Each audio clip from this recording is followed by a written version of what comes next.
Assalamualaikum warahmatullahi wabarakatuh.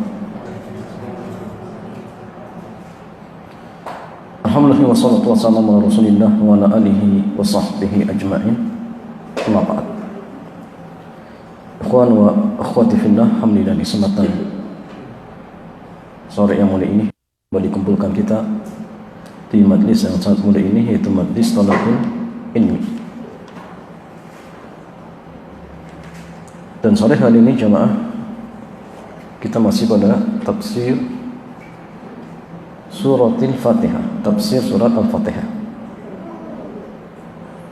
Dan sore hari ini kita masuk tafsir ayat yang pertama atau yang kedua, ya, tergantung apakah Bismillah termasuk bagian di Al-Fatihah atau tidak.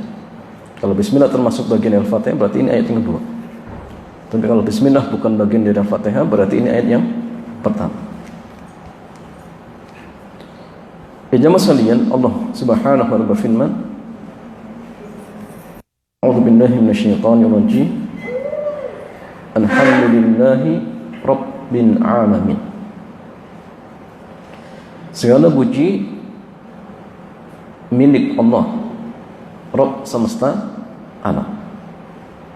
Alhamdulillahi rabbil alamin. Jadi alhamdulillah itu artinya segala puji. Lillahi, bagi Allah. Rabbil alamin, Rabb semesta alam atau Tuhan semesta alam.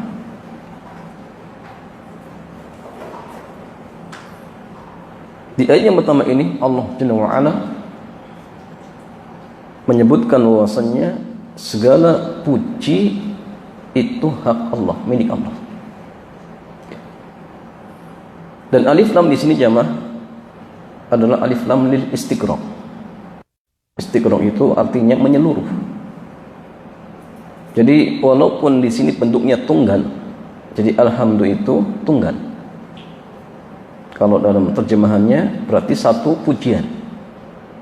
Tetapi jamaah karena kemasukan alif lam al-istiqraq bermakna segala puji, bukan hanya satu pujian, tetapi segala puji. Bahwa segala puji-pujian itu hak Allah,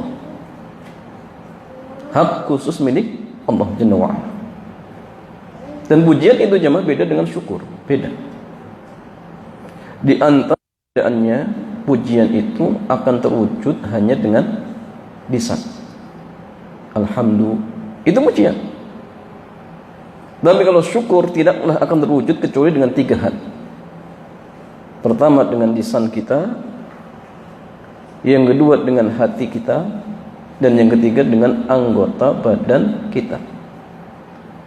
Jadi seseorang dianggap bersyukur itu pertama dengan mengucapkan lisan, alhamdulillah. Atau misalnya dia ceritakan nikmat tersebut kepada orang-orang yang amanah. Masya Allah, tadi saya jualan untungnya banyak hari ini, tidak masalah, ya. Dan adapun dengan nikmat Rabbmu fahadits, maka ceritakan boleh, tidak masalah. Tapi ingat kepada orang-orang yang amanah, tidak kepada sembarang orang. Karena ketika Nabi Yusuf bermimpi kemudian ya menceritakan kepada ayahnya, maka kata ayahnya apa? La taqsus ru'yaka. Jangan kau ceritakan mimpimu kepada saudara-saudaramu. Kenapa? Fayakidu laka kaida. Khawatir mereka akan berbuat makar. Dan ternyata benar, ya, ternyata benar. Jadi pertama dengan lisan, itu syukur. Yang kedua dengan hati. Bagaimana jemaah? Caranya dengan mengakui nikmat yang ada pada diri kita, itu semata-mata datangnya dari Allah. Kita punya mobil, kita punya rumah, kita punya sawah. Kita harus yakin itu milik Allah. Kita itu hanya apa? Hanya dititipi. Dan kapan waktunya itu akan diambil oleh Allah. Itu harus sadar. Sehingga jangan sampai kita punya akidah seperti akidahnya siapa? Qarun. Yang ketiga Allah berikan harta kepadanya, dia katakan apa? Innama utituhu ala ilmin indi. Saya ini diberikan harta karena ilmu yang saya miliki. Nah, ini hati-hati jemaah. Dan terkadang banyak di antara kaum muslimin punya akidah seperti Qarun. Ya.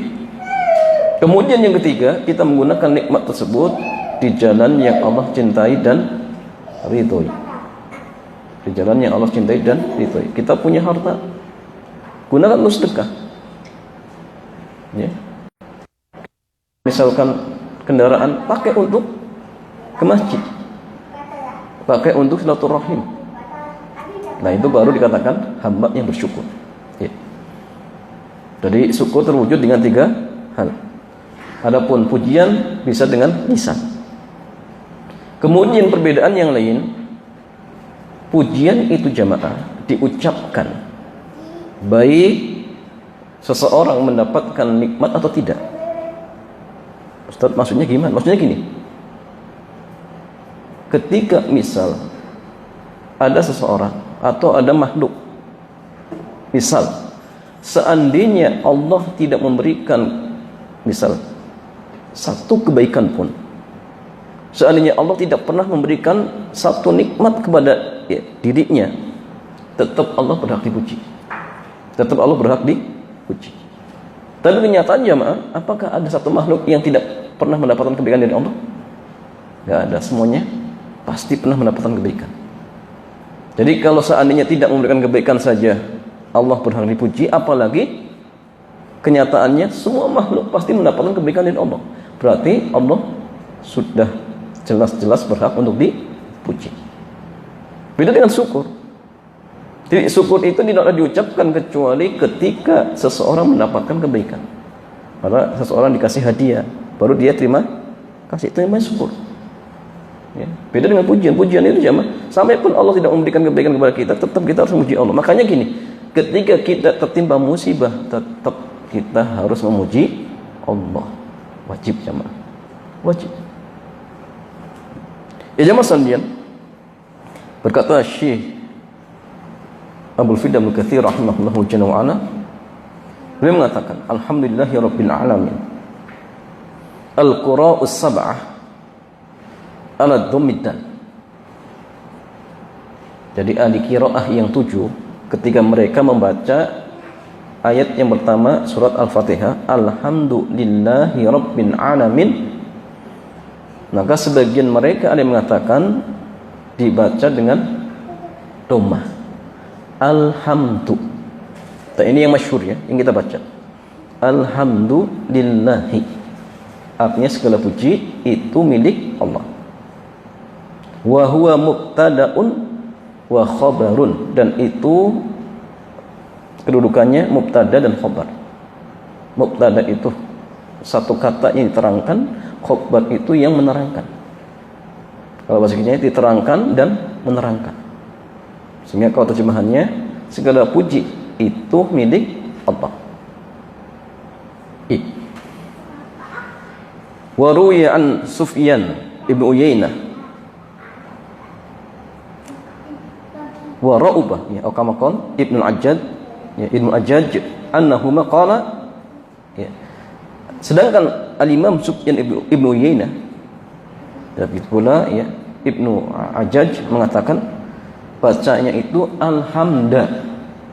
alhamdulillahi bin nasbi wa huwa ala itmari fi'lin.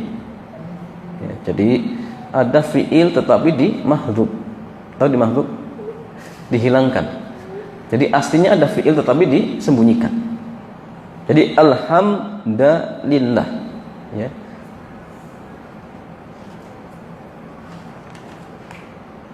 Apa takdirnya? Ya? Wa qara'a. Ofan, ya, takdirnya pokoknya dia jadi maf'ul bih kalau masalahnya. Maf'ul itu ya mansub, alhamdulillah. Tidak fi'il yang disembunyikan. Jadi pertama alhamdulillah, yang kedua alhamdulillah. Wa qara Ibnu Abi Ablah, ya, Abi Ablah. Alhamdulillah. Ya. Alhamdulillahi. Bidhammid dal wal lam itba'an litsanil, iya, al-awwal, ya. Jadi kenapa dibahas alhamdulillah bukan lu, alhamdulillah, karena ngikut pada dhammah yang di huruf dal. Alhamdulillahi. Ini yang ketiga.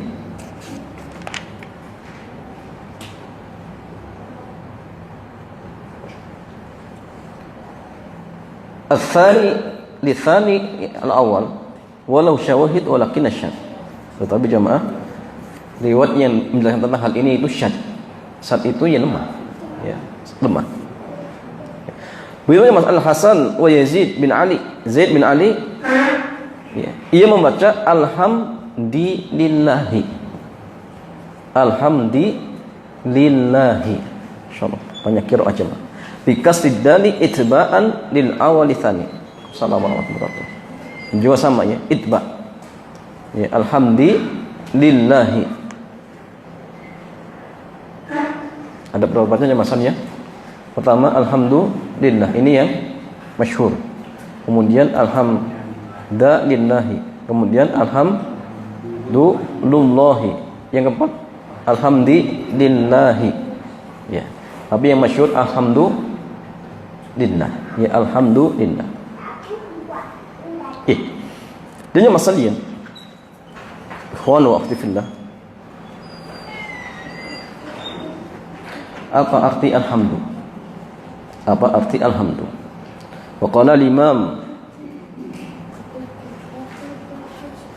Abu Ja'far, ya, Ibnu Jarir, beliau mengatakan makna alhamdulillah asyukru lillahi khalisan duna sa'iri ma yu'badu min dunihi wa duna kulli ma bari'a min khalqih.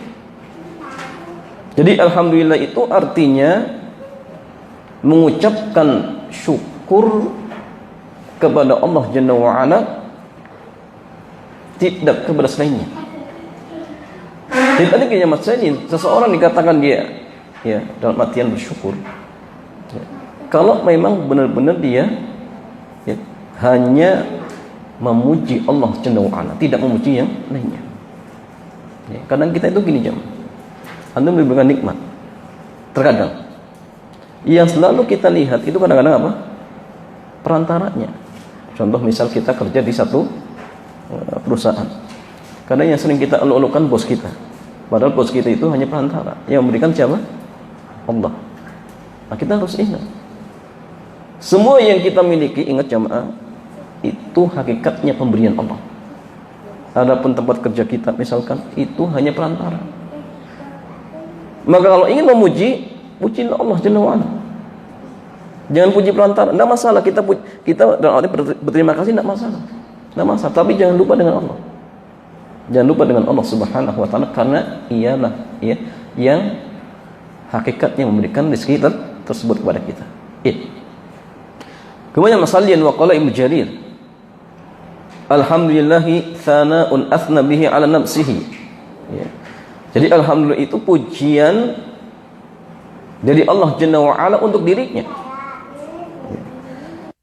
Amara ibadahu an yasnu alaihi. Begitu pula Allah Jalla wa Ala memerintahkan hamba-hambanya untuk apa? Untuk memujinya. Jadi hakikatnya jamaah sekalian, kalau kita mengucapkan alhamdulillah, itu sebenarnya sedang memuji Allah Subhanahu wa taala.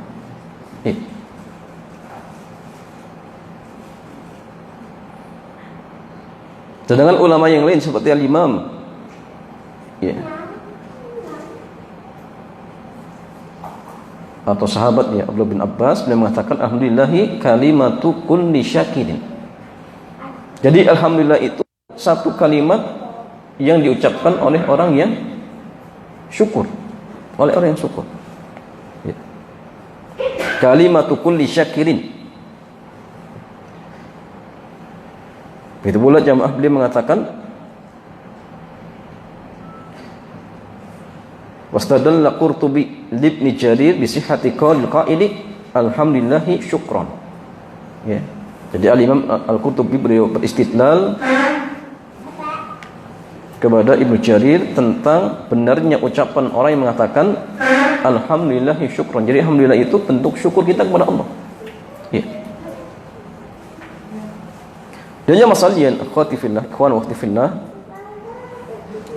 adapun terkait tentang ucapan-ucapan para ulama kita, ya terkait tentang ya alhamdulillahirabbil alamin.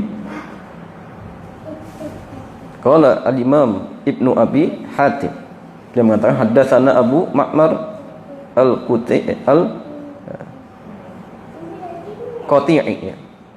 Haddatsana Hafiz an Hajjaj an Ibnu Abi Mulaikah, ya, an Ibni Abi Mulaikah an Ibnu Abbas radhiyallahu ta'ala anhu, beliau mengatakan qala Umar qad alimna subhanallah,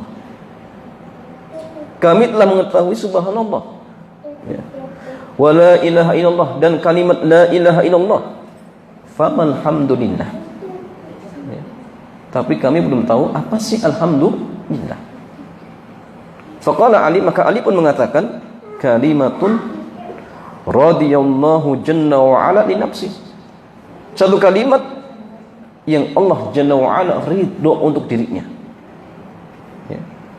Allah ridho dengan kalimat tersebut untuk dirinya. Begitu banyak masalah yang dalam lafaz yang lain, ya.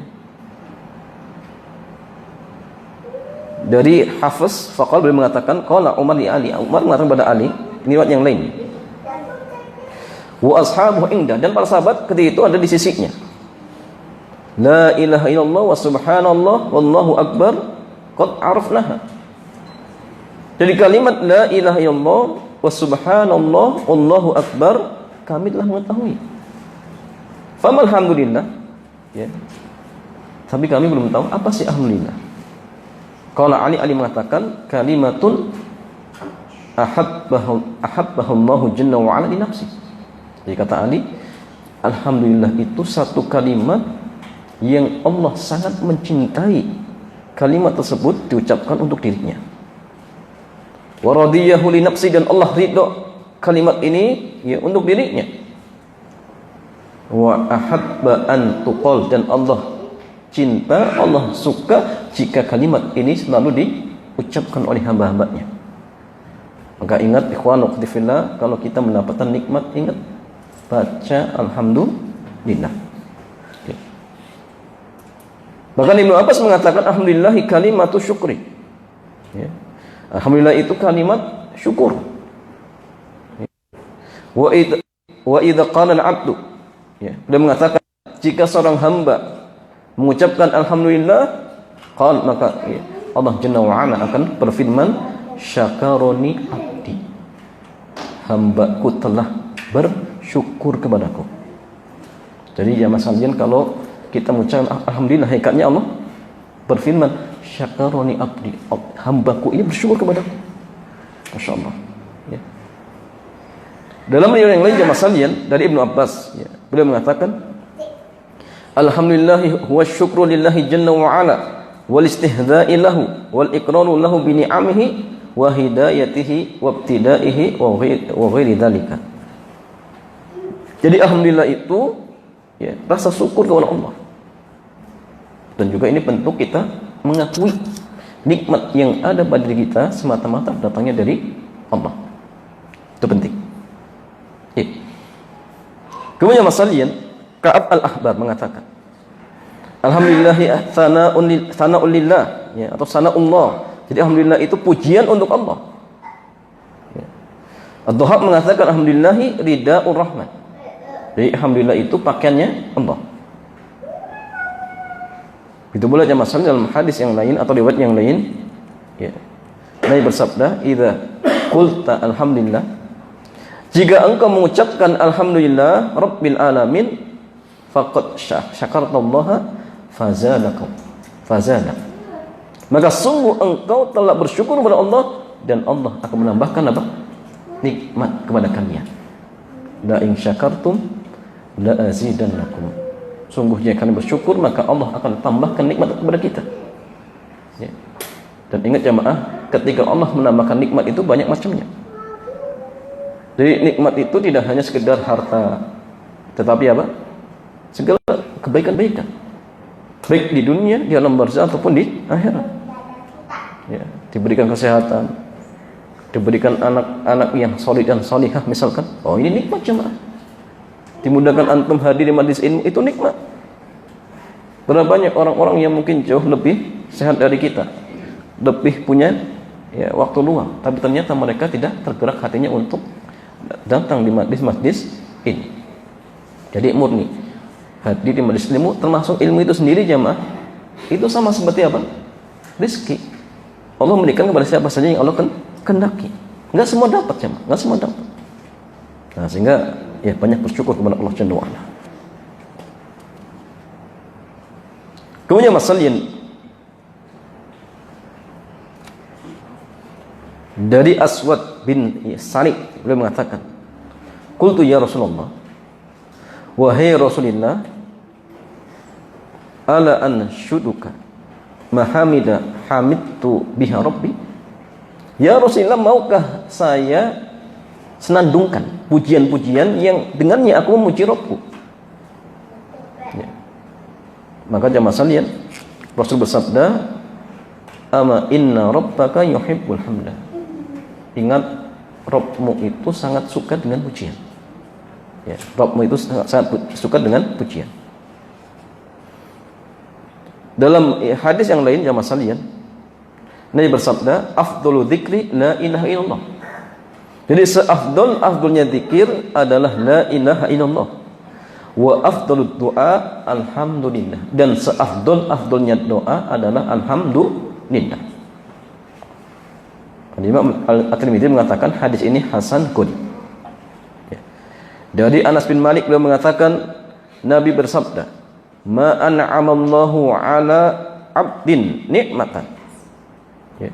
Tidaklah Allah Jalla wa Ala memberikan satu nikmat kepada seorang hamba, kemudian dia mengucapkan alhamdulillah, illa kana alladhi a'ta afdal mimma ahad.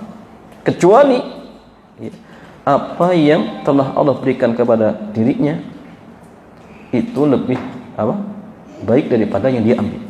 Ya. Jadi kecuali apa yang akan Allah berikan kepada dirinya itu jauh lebih baik dari apa yang dia ambil. Insyaallah.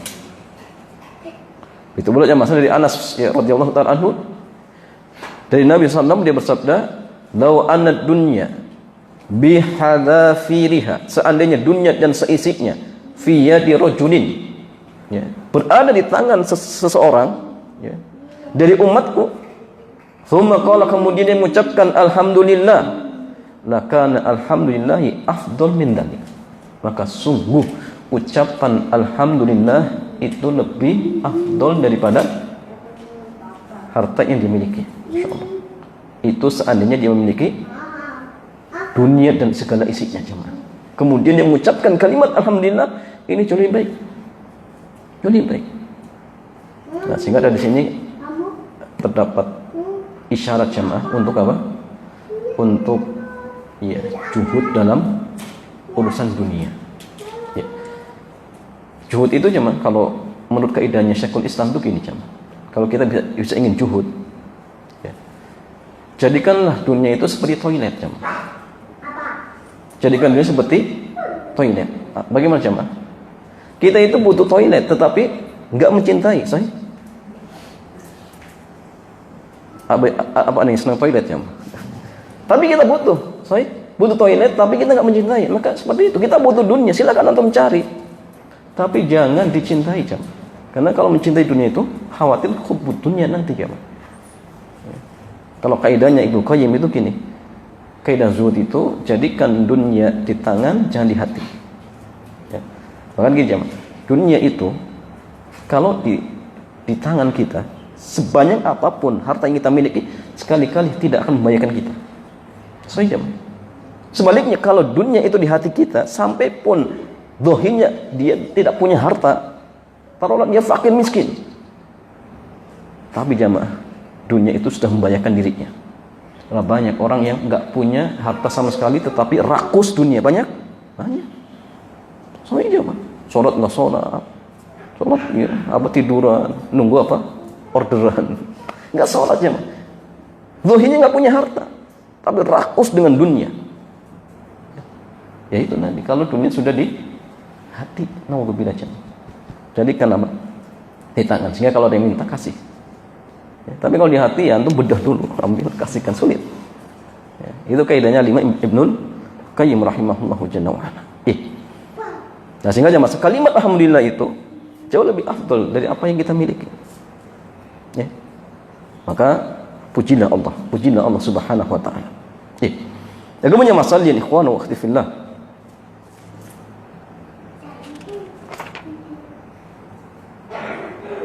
Alhamdulillahi rabbil alamin. Segala puji bagi Allah Rabb semesta alam. War-Rabbu huwal malikul mutasarrif. Jadi Rabb itu artinya al-malik al-mutasarrif. Sebenarnya menamakan huwal malikun apa? Huwal khaliqul malikul mudabbir. Dialah zat yang menciptakan, yang memiliki, yang menguasai dan yang mengatur alam. Itu makna Rabb. Ya. Kalau bahasa kitanya mentarbiyah. Ya. Dan masalahnya apakah dalam artian Allah hanya memiliki 4 sifat ini? Jawabannya tidak. Jadi 4 kalimat ini mewakili sifat-sifat yang lain. Karena Allah Subhanahu wa taala memiliki berapa sifat ya? Banyak. Karena kaidah dalam asma wa sifat, setiap nama pasti mengandung sifat, tidak sebaliknya. Berarti kalau nama Allah saja tidak terhingga, berarti sifatnya tidak terhingga. Ya. Tidak terhingga jamaahnya. Jadi Rabb itu jamaah menjadi rujukan. Pencipta, pemilik, pengatur, kemudian penguasa, pengatur, ya, pemilik, pengatur. 3 sifat ini atau 4 sifat ini jemaah tidak mungkin terkumpul kecuali hanya kepada Allah. Kecuali hanya kepada Allah. Pencipta, kemudian apa lagi? Pemilik, penguasa, dan pengatur. Kalau manusia itu kadang jemaah gini, bisa menciptakan kadang, tapi belum tentu memiliki. Contohnya apa? Contoh karyawan yang kerja misal di PT Astra, ya. Apakah setiap karyawan pasti punya mobil? Tapi dia buat. Jadi belum tentu, kalau makhluk belum tentu. Ya. Kadang ada yang kerjanya bisa ngatur, tapi belum tentu memiliki. Contoh siapa? Tukang parkir. Ya. Kerjanya parkir mobil, tapi apakah dia punya mobil? Belum tentu. Ya. Atau mungkin menguasai, ya. Nah, dia bisa beli, tapi belum tentu dia bisa buat. Ya orang-orang kaya yang bisa beli handphone, bisa beli mobil misalkan, belum tentu dia disuruh buat, belum tentu bisa. Bahkan yang punya mobil pun, punya PT-nya belum tentu bisa. Tapi Allah Jalla wa Ala jamaah pencipta, pemilik, penguasa, pengatur. Ya. Dan sifat-sifat yang lain kembali kepada 4 sifat ini. Kenapa jemaah? Gak mungkin yang namanya pencipta kemudian gak punya ilmu. Mungkin tidak, gak mungkin. Pencipta gak mungkin kalau gak maha hidup. Pasti maha hidup. Jadi semua itu merujuk kepada sifat ini. Ya. Pengatur gak punya ilmu, ya gak mungkin. Gak mendengar, ya gak mungkin. Allah maha mendengar, Allah maha melihat. Ya. Allah maha berilmu. Ya, tapi ini ingat, 4 sifat ini hanya mewakili saja. Ya hanya mewakili. Dan yang masalah lihat, Rabbil alamin, Rabb semesta alam. Jadi Rabb ini naat atau sifat dari apa? Allah. Dan alhamdulillahi Rabbi itu sifat dari Allah. Alamin mudhaf, ya mudhafun ilaih atau mudhafun ilaih. Ya mudhafun ilaih. Dan yang masalah alam adalah segala sesuatu selain dari Allah. Kullu ma siwallah. Alam itu segala sesuatu dari selain Allah. Contohnya apa? Langit alam, malaikat alam. Kemudian apa lagi jemaah? Arsy alam. Sahih? Kemudian kursi Allah alam. Semuanya alam. Selain dari Allah itu adalah makhluk atau alam. Ya. Adapun sifat-sifat Allah bukan makhluk, ya, bukan alam, ya, termasuk bagian dari Allah Subhanahu wa taala. Dan yang masalahnya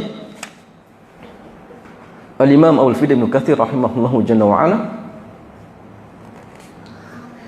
wa yutlaqu fil lughati ala sayyid. Jadi kalimat Rabb itu secara bahasa dimutlakkan, ya, dengan makna sayyid. Apa sayyidnya? Tuan. Ya. Tapi secara bahasa, ya.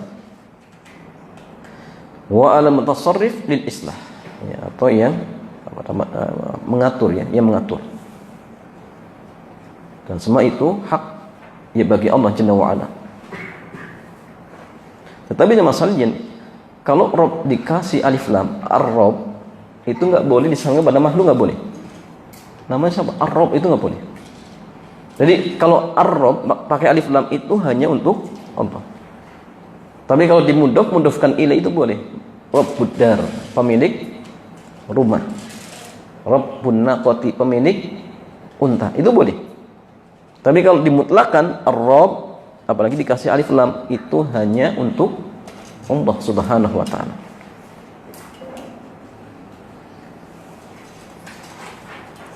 Ya. Kemudian masalah ikhwan wa akhwati fillah. Jadi faidah dari ayat ini, perintah bagi kita sekalian, atau perintah untuk kita untuk apa? Ya. Untuk memuji Allah Subhanahu wa taala. Untuk memuji Allah Subhanahu wa taala.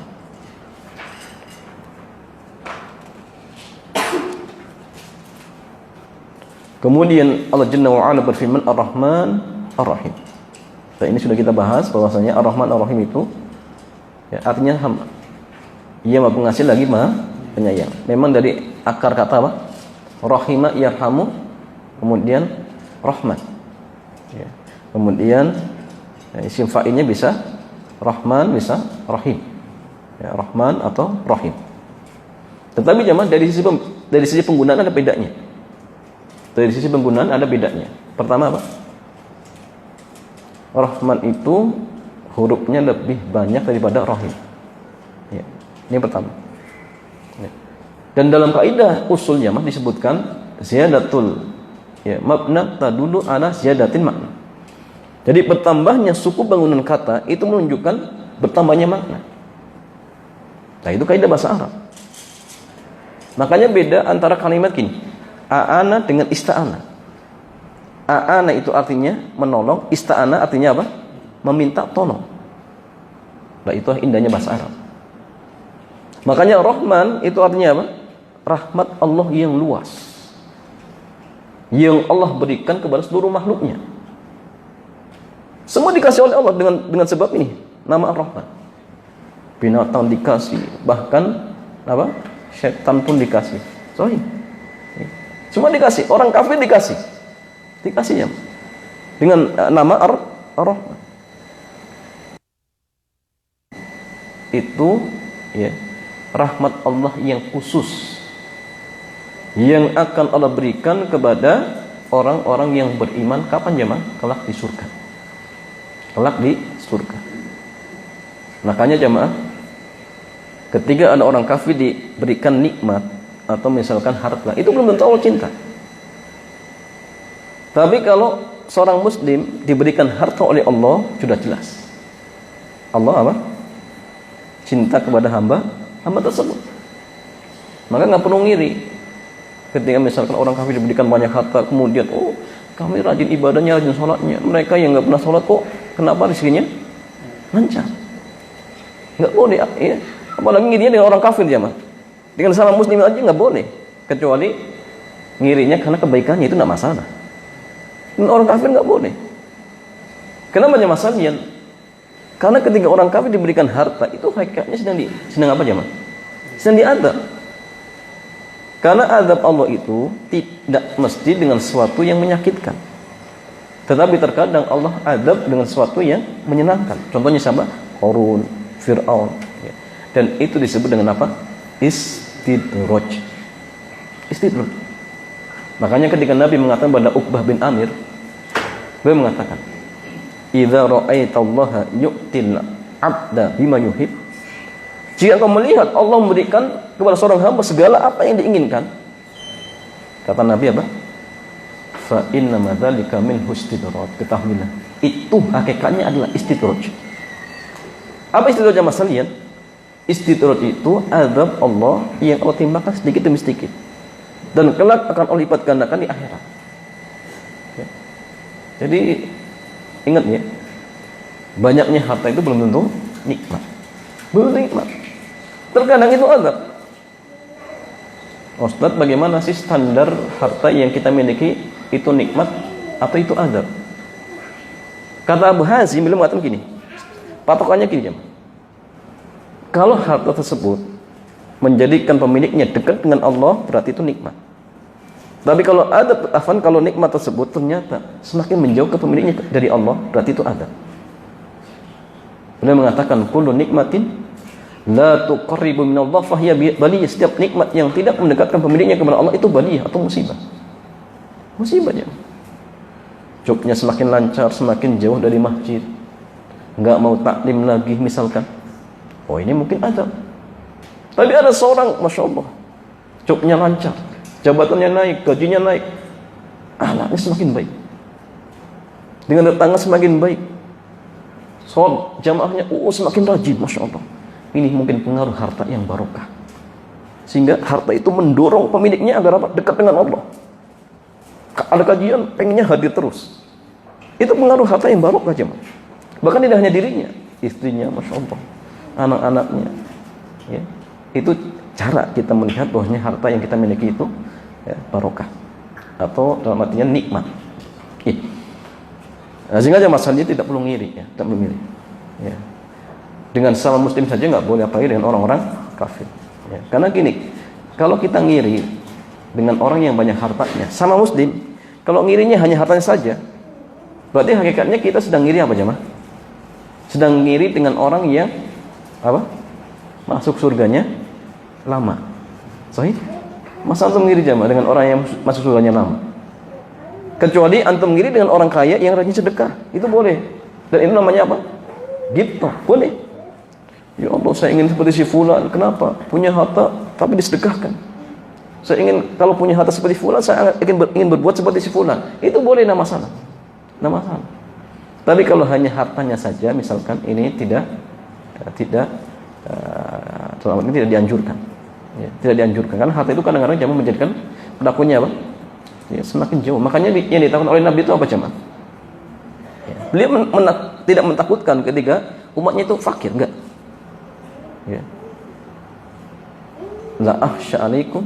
Jadi saya itu takut ketika dunia itu dibentangkan untuk kalian. Ya. Walakinna akhsha alaikum idza busitatid dunya. Tapi saya takut. Jadi Nabi nggak takut ketika hambanya fakir, miskin nggak takut. Tapi Nabi sangat takut ketika dunia itu dibentangkan untuk mereka. Kenapa? Karena akan mencelakakan mereka sebagaimana orang-orang di zaman dahulu. Mereka akhirnya saling apa? Membunuh. Bahkan anak membunuh orang tuanya gara-gara harta. Gara-gara harta, jemaah. Nah, sehingga ala kulli hal, sekali lagi, ya, dengan sifat Rahman ini Allah memberikan segala nikmat kepada hamba-hambanya. Kemudian di antara perbedaan yang lain, jemaah, Rahman itu nama khusus bagi Allah. Rahman itu ya nama khusus bagi Allah, Rahim itu tidak. Artinya gini, jemaah.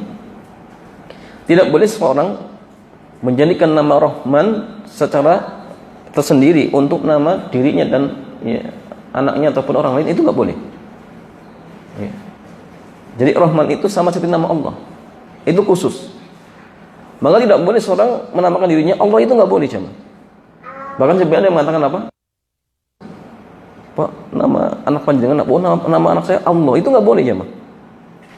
Atau namanya Rahman, itu nggak boleh, karena itu nama khusus bagi Allah. Yang boleh kalau didahului kalimat Abdun, Abdullah, Abdurrahman, itu boleh. Tapi kalau Rahman saja itu nggak boleh, kayak nama khusus.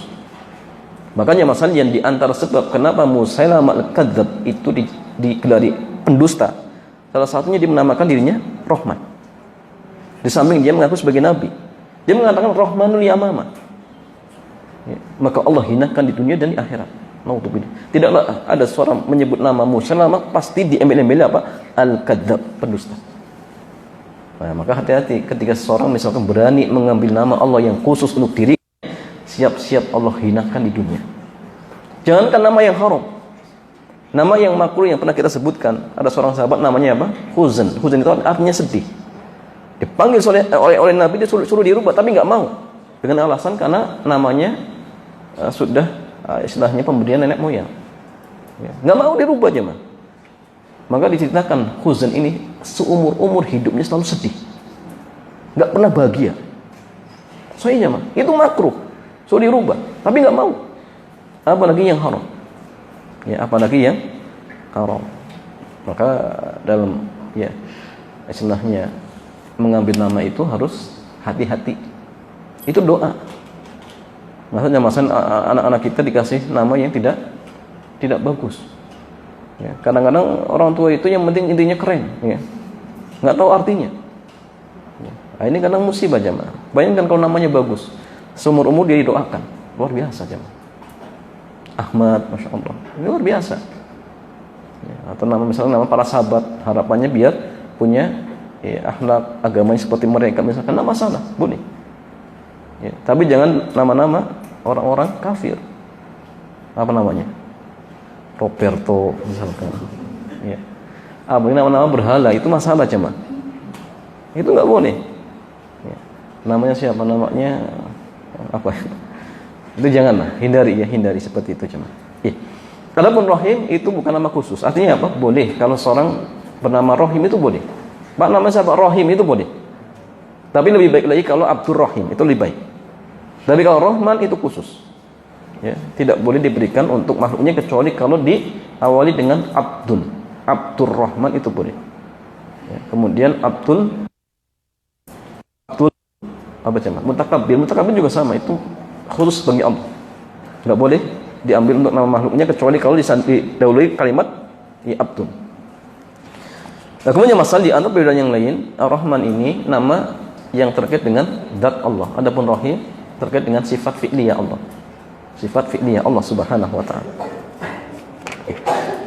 Kemudian ikhwan wa akhwati fillah, Allah Jalla wa ala berfirman di ayat yang ketiga, Maliki yaumiddin.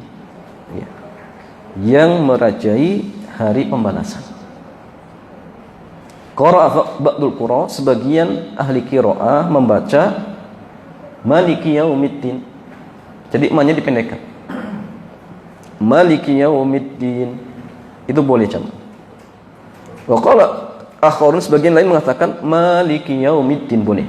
Jadi mau Maliki yaumiddin boleh, mau Maliki yaumiddin boleh. Semuanya sahih. Semuanya sahih.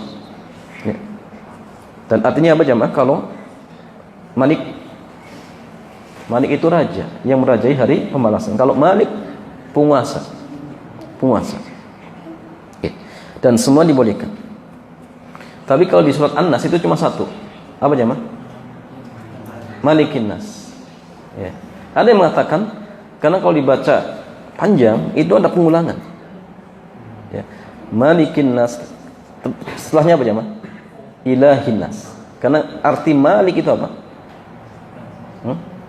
Malik itu apa? Malik itu ya sembahan, termasuk juga. Ya. Jadi kalau bacanya Malik, seolah ada pengulangan. Karena Malik itu artinya apa? Rob. Ya. Malikin Nas, Malikin Nas, Ilahin Nas. Berarti pengulangan lagi. Itu artinya sama. Maka di An-Nas itu cukup dengan Malikin Nas. Ya, biar tidak ada pengulangan. Itu menurut sebagian seperti itu. Ya. Adapun di Alhamdulillahirabbil alamin boleh dibaca dua.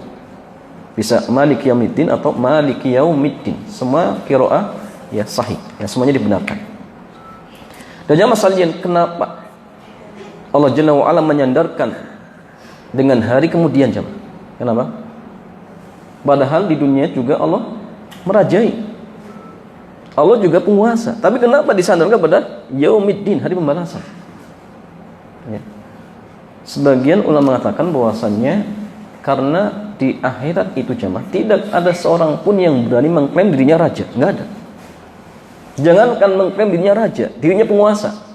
Berbicara saja jamaah enggak bisa kecuali kalau Allah mengizinkan. Illa man adzalahu rahmah, kecuali ketika Allah mengizinkan untuk bicara saja.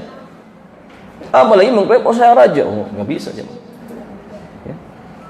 Jangankan mengklaim raja, di padang mahsyar saja mereka dalam kondisi apa? Cemas dan khawatir, menunggu ya, keputusannya. Dia termasuk orang-orang yang dalam arti mendapatkan nikmat atau sebaliknya.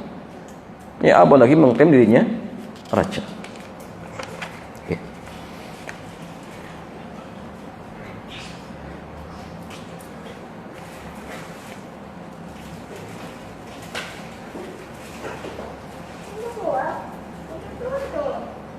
Jadi ini sebagaimana Ibnu Abbas yang mengatakan Malik yaumiddin yaqulu la yamliku ahadun fi dzalikal yaum ma'ahu hukman.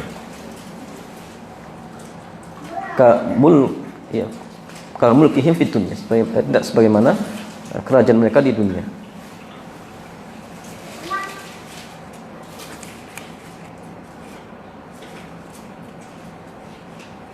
Adapun jamaah ad-din itu artinya apa? Banyak ya.